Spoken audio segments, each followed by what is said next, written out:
Salut tout le monde, bienvenue au podcast La Remontée. Aujourd'hui, on va jaser entre nous, puis on va présenter le podcast. Hein, MP? Oui, on va vous donner un petit avant-goût de notre beau projet avec Auberson. Donc, stay tuned. Bon podcast.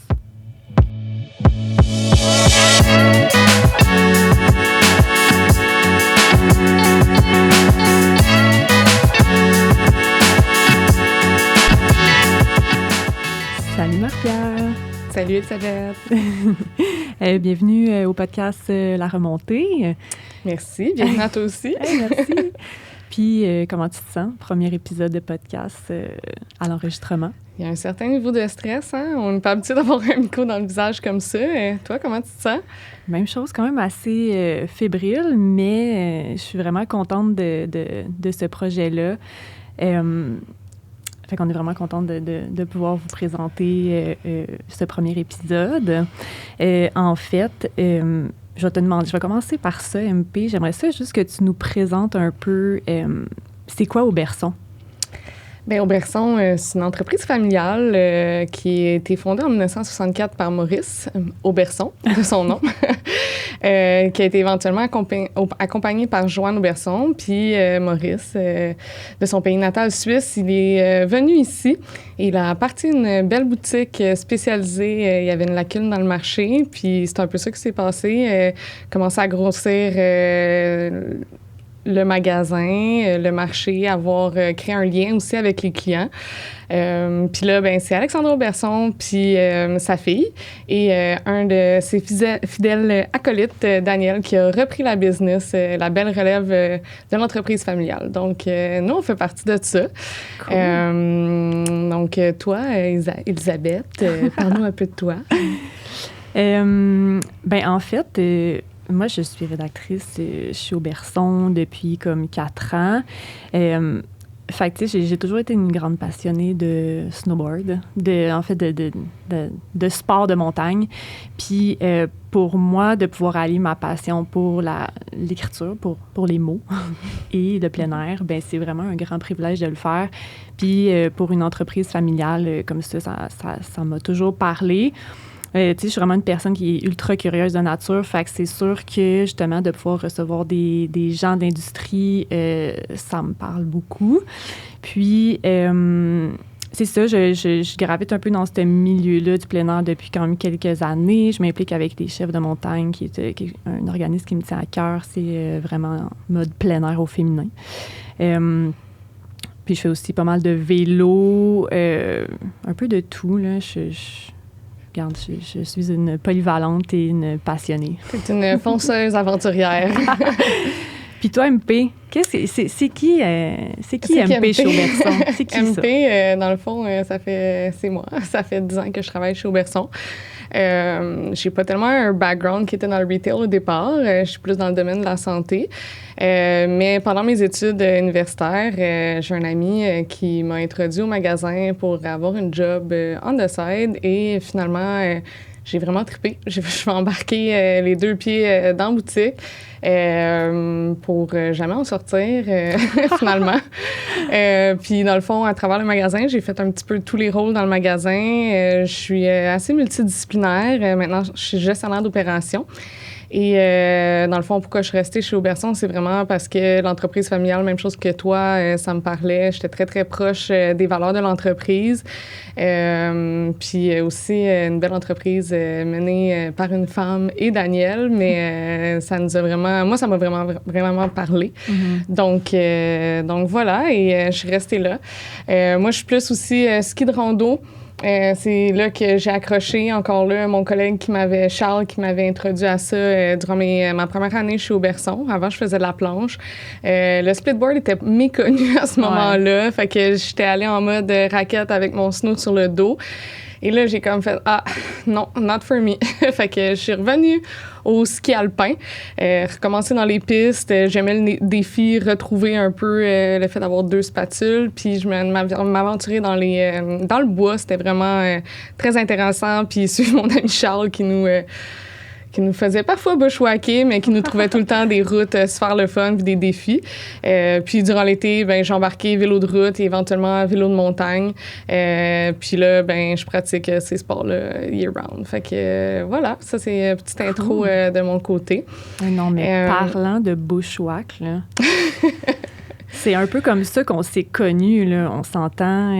C'était pendant un voyage, en fait, un voyage qu'on allait faire un shooting. Oui, un shooting photo à la fin d'un hiver pré-COVID. On est parti en mode van life avec des échantillons de vêtements avec deux de nos collègues, puis props à notre boss d'avoir fait ce match-up-là, parce que je pense que c'était un coup de cœur dans la première minute. Toi et moi, on a connecté, puis ça a été vraiment, là, à ce jour, un de mes meilleurs voyages en van, d'autant plus avec ben trop de stock. Puis on s'est ramassé dans l'est du Québec, et là, tout a fermé. Fait qu'il y avait juste nous qui se promenaient sur les routes. Puis on est allé prendre des photos, puis on a décidé de continuer parce qu'il n'y avait pas de restrictions à ce moment-là au niveau de se promener entre les régions, puisque notre activité aussi était à l'extérieur, dans le plein air. Bien, on avait décidé de pull through puis d'aller continuer à explorer tout ça, puis de prendre quelques clichés. Mais on n'était pas encore dans le deep down. Non, c'était pré-air COVID. Là, exact. Puis bref, c'est là qu'on a vraiment connecté, autant quand on se payait la tête de notre ami Sean que de prendre des photos. Dans le road trip. Là, on avait vraiment un bon vibe. Puis, tu sais, Alex, notre patronne, elle m'avait déjà dit, hey, j'ai embauché une fille, là, la nouvelle rédactrice, puis je pense que ça pourrait être ta meilleure chum. Là, je dis, ben ouais, OK, c'est bon, mais elle avait raison. Tu sais, Élie puis moi, on se connaît, on partage des aventures ensemble, on se ressemble aussi dans... On pensait même qu'on avait la même généalogie. Oui, c'est ça. Jusqu'à il y a 2 semaines, les Lefebvre de Shawinigan, on est en train de se trouver des liens qui expliqueraient notre connexion. Oui, c'est ça. Donc voilà. Puis, comment on est venu, dans le fond, à un peu... avoir l'idée de faire un podcast. Ben, on a... C'est ton idée, MP. Ben... MP, c'est une grande créative. Ouais, moi, je pitch des idées. Je rebondis avec les idées des gens aussi. J'ai un ami, Yannick, qui est un ancien du magasin. Puis Yannick, c'est un pro-golfeur qui a parti son podcast, le Golf Show, mais en mode hyper courageux, tout seul. En même temps. Ouais, c'est ça, Golf Show, stay tuned pour l'été 2024. Puis il a commencé à recevoir des athlètes, puis c'était vraiment dans un monde, tu sais, vraiment signé sur le golf. Et puis en l'écoutant, je trouvais ça intéressant, même si moi, particulièrement, je ne joue pas au golf, d'écouter un de mes amis parler, mais je me suis rendu compte que d'écouter un passionné, c'est toujours intéressant. Mm-hmm. Peu importe c'est qui, c'est toujours plaisant. Puis j'écoutais, même si je suivais pas trop tout ce qu'il disait. Puis je me suis dit, hey, je suis au Berçon, c'est quoi la meilleure place? Tu sais, ça pourrait être la meilleure place pour faire ça parce que on a plusieurs sports, on en vend, on le vit, on l'essaie, on essaie le stock aussi. Puis, tu sais, le magasin est tellement bien établi que c'était facile pour nous aussi de trouver des contacts à peut-être inviter. Puis on croise des gens vraiment, vraiment inspirants, tant de nos athlètes que de nos fournisseurs, que des collaborateurs sur des projets externes, comme on va voir dans les prochains podcasts. C'est qu'en 60 ans, on a réussi à développer ce réseau-là qui est incroyable, tu sais, dans une industrie. Puis en fait, c'est sûr, comme moi qui rédige des articles de blog, de pouvoir recevoir des gens en live, puis faire des entrevues, puis justement d'étirer un peu plus, d'aller un peu plus en profondeur, c'est fou, là, ça va être incroyable. Puis en fait, la remontée nous est venue aussi de l'idée de, tu sais, quand on embarque dans le chairlift, autant l'été en vélo de montagne quand on fait du bike park, que l'hiver, quand on a un peu froid puis qu'on est là dans le chairlift, soit qu'on est seul ou qu'on est avec, quand on monte ensemble, MP, ou quand on fait des soirées avec le staff d'Auberçon ou des amis, whatever, mais c'est qu'on a toujours, souvent, on a des discussions, tu sais. Puis ce ride-là de télésiège, on s'est dit, hey, c'est vraiment ça, dans le fond. Là, on a le goût de recevoir des gens, de jaser de sport, de jaser, pas seulement non plus du gear, mais d'être capable de sortir un petit peu de ça. Bien sûr, on va parler de gear, mais bref, c'était vraiment comme ça notre inspiration, en fait, à avoir un podcast. Là. Fait que, c'est quoi nos valeurs chez Auberson, non? Nos valeurs chez Auberson, c'est la passion, de un. Ouais. On fait rien sans la passion. On se donne jamais autant si on n'est pas passionné. On a l'action aussi. On est toujours des gens qui sont en mouvement. Tant dans le magasin, c'est un milieu de travail dynamique. Il n'y a jamais personne d'assis très, très, très longtemps. Faut qu'on jase entre nous autres, tant au marketing qu'à l'entrée de données. C'est vraiment un gros travail d'équipe, qu'à l'expédition, tout ça, sur le plancher. Le gros point fort, c'est l'expertise. Mm-hmm. On passe 8 semaines en début de saison avec tous nos employés à recevoir tous les fournisseurs, faire des cliniques de formation. Notre staff, ils aiment le stock, ils veulent en parler. Donc, voilà. Puis, bien sûr, la famille. Ouais. Tant au niveau... on parle souvent de la famille Auberson, comment c'est important. Pas juste ceux qui portent le nom Auberson, mais ceux qui y vivent dans le quotidien. Bien, ça, c'est nous autres. Donc... c'est quoi la valeur qui te rejoint le plus, toi? Je pense que c'est la famille. Ouais. Il y a un certain lien de fidélité dans une famille. Puis je pense que c'est un peu ça. Oui, la loyauté. Il y a, peu importe ce qui va arriver, on va se retrouver en quelque part. Mm-hmm. Il y a des hauts, des bas, comme dans toutes les entreprises, puis tout. Mais une famille, tu la choisis pas, mais tu l'acceptes. Mm-hmm. C'est un peu ça. On a toutes les personnalités dans le magasin, on a tout ça, puis on finit toujours par se retrouver en quelque part. Là. J'aime ça. Toi? Je pense que c'est la passion. Il n'y a pas de mauvaise réponse, là. Non, je sais, mais je pense que c'est la passion parce que, justement, ça m'anime au quotidien dans ma vie. Je pense que je suis une grande passionnée de tout, là. Une grande passionnée autant de mon travail, des sports que je pratique. Quand je m'implique ou quand je m'engage, je suis là à 110 %. Puis je pense que ça part vraiment comme de... Tu fais pas les choses à moitié. La passion. Non.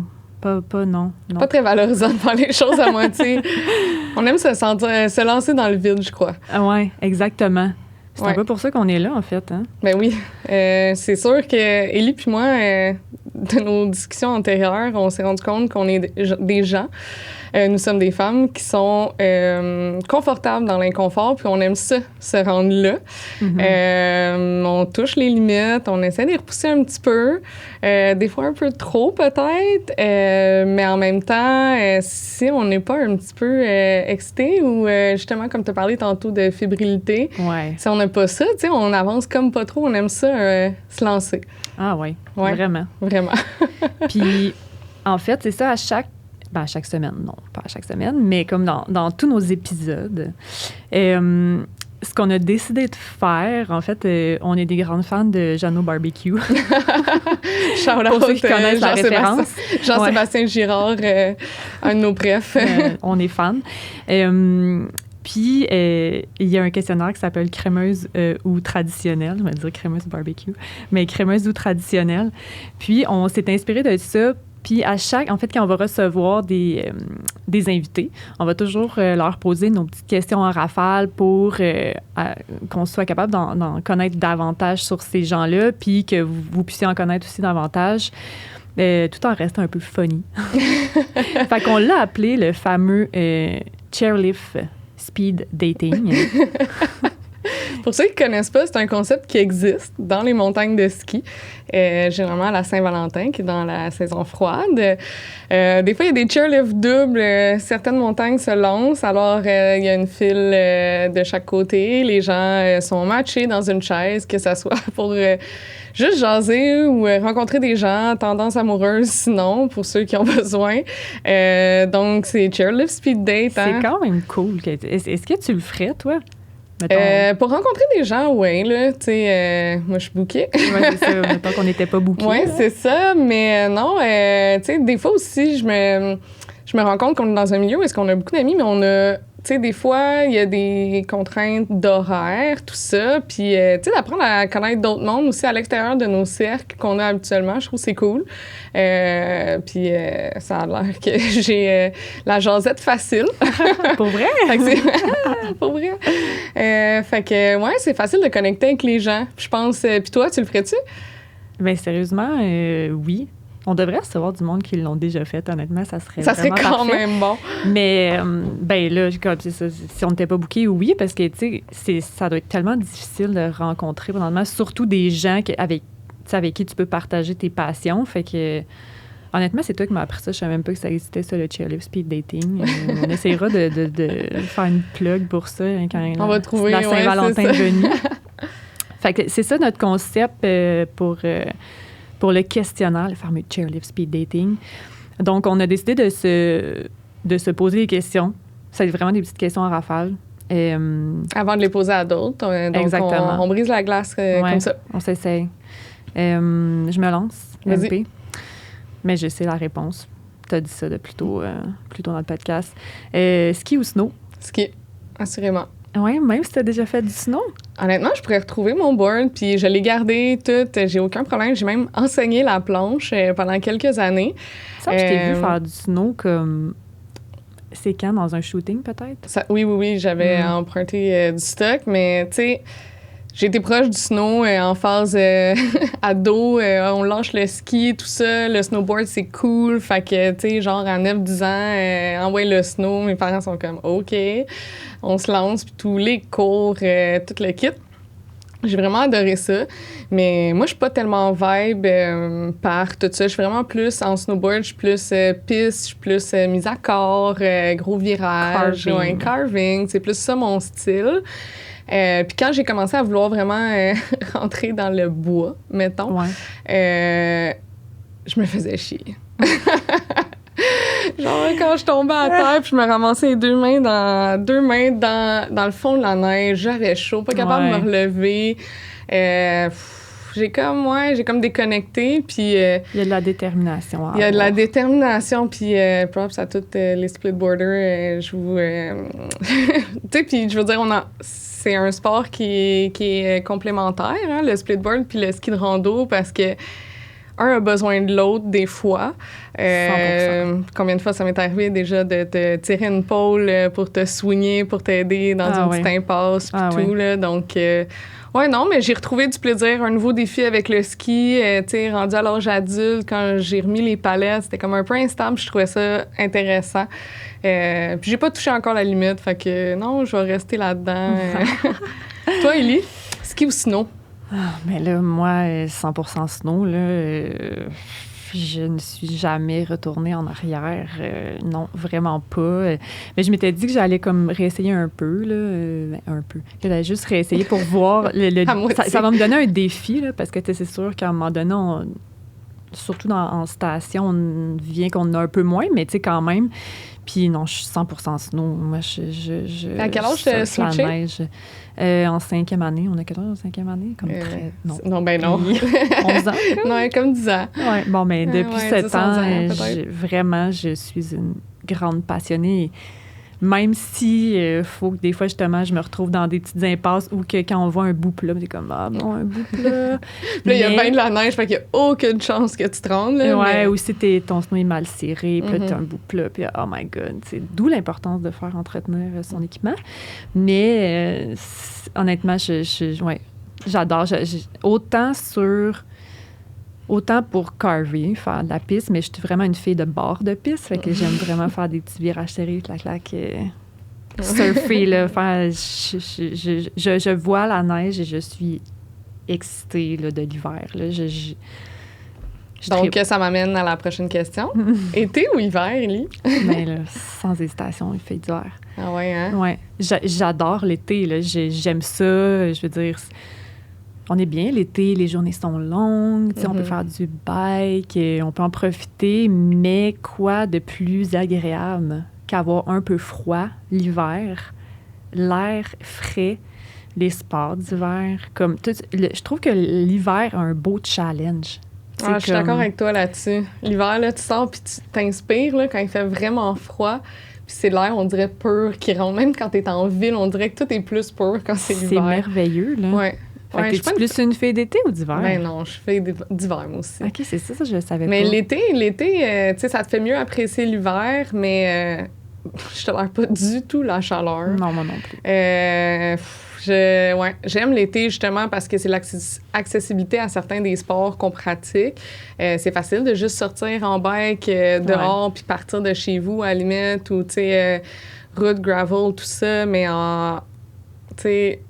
Non, l'hiver, je trouve il y a quelque chose que je trouve de tellement beau, d'une grosse chute de neige, puis quand tu marches dehors, puis, tu sais, on dirait que tout absorbe le son. Ouais. Tu sais, tout est plus silencieux. Donc, on peut voir qu'on est vraiment des filles d'hiver. Ouais. La passion, là, la passion pour l'hiver. Là. Ouais. Bib ou pants? Oh my God, bib. Pour ceux qui ne savent pas c'est quoi un bib, là, ouais, c'est ça, on est comme bib. Un bib, c'est comme c'est tout ce qui est avec une bavette. Autant dans un cuissard de vélo que dans un pantalon pour l'hiver. Moi, c'est sûr que c'est bib. D'autant plus que depuis quelques années, ils ont commencé à développer les produits pour aider aussi les femmes dans le backcountry. Il y a souvent des drop seats. Un drop seat, c'est quand on peut garder le bib sur nous avec les bretelles puis descendre pour aller aux toilettes parce que oui, quand tu passes 6-7 heures dehors l'hiver, ben un moment donné, il faut que tu y ailles. C'est un fait. On peut pas juste se tirer une fly comme la plupart de nos amis dans le penchant masculin. Donc ouais, non, le bib, parce que la neige rentre pas. Souvent, en rando, je peux enlever mon manteau puis juste garder le bib qui bloque le vent avec mon pack-sac. C'est sûr que pour moi, c'est un avantage, là. Ouais, c'est ça. Tout reste en place. Il n'y a jamais rien qui bouge. T'as pas besoin de te remonter les pants quand tu te penches puis tout. C'est toi? Vrai. Moi aussi, je suis 100% bib. En vélo, ça dépend quel type de vélo je fais. Parce que des fois, c'est compliqué parce que quand t'as comme ton bib, tu sais, comme le maillot à par-dessus, des fois, c'est un coupe-vent. Fait que peut-être plus cuissard, mais hiver, en touring, je suis 100% bib. Après ça fait longtemps. C'est parce que je veux dire, j'ai pas 3000 kits, mais en station, j'ai l'impression peut-être que... Ça te dérangerait pas. Ça me dérangerait pas, ouais. OK. Je suis ouverte aux pantalons, tu sais.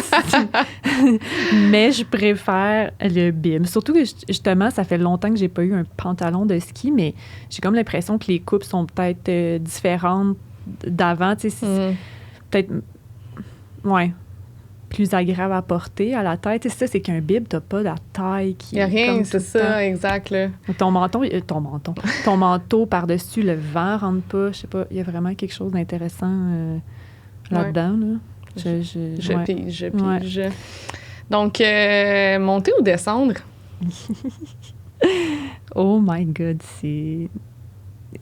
on dirait que je suis vraiment 50-50 parce que j'aime l'endurance, fait que j'aime monter, surtout en vélo. Là, en split aussi, là. Tu sais, mettons qu'on y va en touring, parce qu'on s'entend que monter, sinon en ski alpin, on est plus en télésiège. Ben, regarde, là, j'aime la discussion qu'on aurait dans le télésiège. Mais, oh mon Dieu, j'ai de la misère à répondre. Ah ouais, hein? Ouais, j'ai de la misère à répondre, sincèrement. Je pense que j'y vais dans le 50-50. C'est-tu légitime? Ben, j'accepte. Tu as donné une explication. Hein? Toi? Avant, j'aurais 100% dit descendre. Mais je sais pas, je vieillis et j'apprécie de plus en plus la montée. Ouais. C'est sûr que j'adapte mon gear en conséquence de plus en plus pour que ça soit plus léger, que ça soit plus le fun, tout ça. Mais je suis plus en mode montée. Pas tant nécessairement pour le petit côté cardio, mais je suis comme plus frileuse qu'avant. Puis, tu sais quoi? Quoi de mieux que dépenser de l'énergie Pour, wow, je m'attendais pas à déteste. ça. Ouais, mais non, je suis rendue. Il y a plus pour moi, il n'y a plus rien d'intéressant de quand il fait comme moins 15, moins 20, le fameux moins 20 du Québec. Là. Ouais. Humide. Ouais, humide. Je peux pas concevoir de m'asseoir dans une chaise. Honnêtement, quand il fait moins froid, oui. Mais bref, non, ça va être plus monter en ce moment. Monter l'hiver. Descendre pour l'été. Ah, OK, ouais. Ouais, en ce moment, c'est ça. C'est mon petit vibe en ce moment. Monter l'hiver, descendre l'été. Puis, tu sais, aussi, on parlait de Guy, tu as dit, c'est sûr que quand on est bien équipé, ça fait quand même la différence, là, surtout sûr. En montée, en touring. L'hiver, ben même en chairlift, l'hiver, tu sais, quand t'as froid, c'est moins ça. Mais tu sais, comme quand t'es bien équipé, ça fait tellement la différence, là. Ou quand t'as le bon vélo pour faire de la montée en vélo de montagne, ou tu sais, comme... Vraiment quelque chose adapté pour ton activité, c'est sûr que ça fait une différence. Oui, 100%. Mais ouais. Mais aussi, il y a une belle leçon d'humilité dans la montée, hein? C'est comme, la réalité qui te ramène, tu te dis, je dois être pas pire en forme, là, tu sais, tu t'entraînes, puis tout. Puis là, t'arrives, puis là, tout le monde, vu qu'on est en groupe souvent, tout le monde se donne un peu plus. Fait que là, c'est comme, let's go, let's go, pousse, tout ça. Puis c'est, belle leçon d'humilité, puis l'espèce de feeling post-cardio, endorphine, embarque. Faut laisser l'orgueil de côté. Mais même en descente, hein, aussi, des fois, sur certains terrains, là, autant en vélo que dans le hors-piste, il faut laisser l'orgueil de côté parce que mais non, c'est ça. Puis, tu sais, je veux dire, le but, c'est de descendre pour mieux remonter. Si tu descends puis tu te plantes, tout ça, OK, il y a des bonnes chutes puis il y a des moins bonnes chutes, là. Mais, tu sais, non, j'ai comme plus envie de me blesser. Avant, je me poussais à fond pour, tu sais, si je tombais, puis si je me faisais mal, ben je dealais avec les conséquences. Mais maintenant, je trouve que ça vaut plus la peine. Puis, tu sais, je te regardais aller dans la dernière année, Ellie, elle s'est fait opérer au genou, une fille full active, puis, tu sais, je te regarde, je me dis, je veux pas ça. Je veux pouvoir, puis je veux pouvoir vieillir puis faire mon activité longtemps. Ouais. Fait que, Fait que montons. Oui, exact. Si tu pouvais aller skier aujourd'hui, à ce moment-ci, être téléporté, tu irais où? C'est sûr que là, je veux pas te voler. Je sais où est-ce que tu t'en vas. Là. Je sais pas, t'irais où? Moi, j'irais probablement au Japon. Ouais. Tu sais, je sais que c'est dans tes projets de l'hiver, là, mais...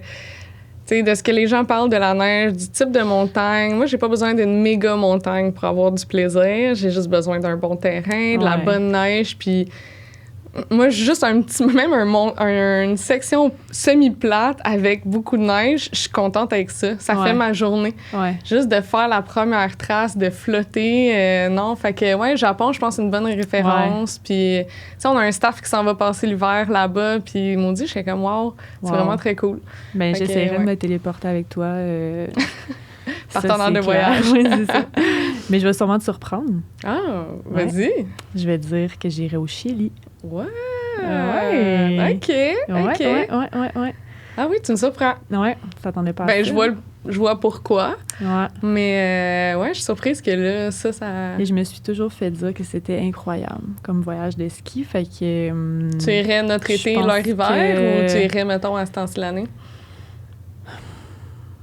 Bonne question. Je pense que...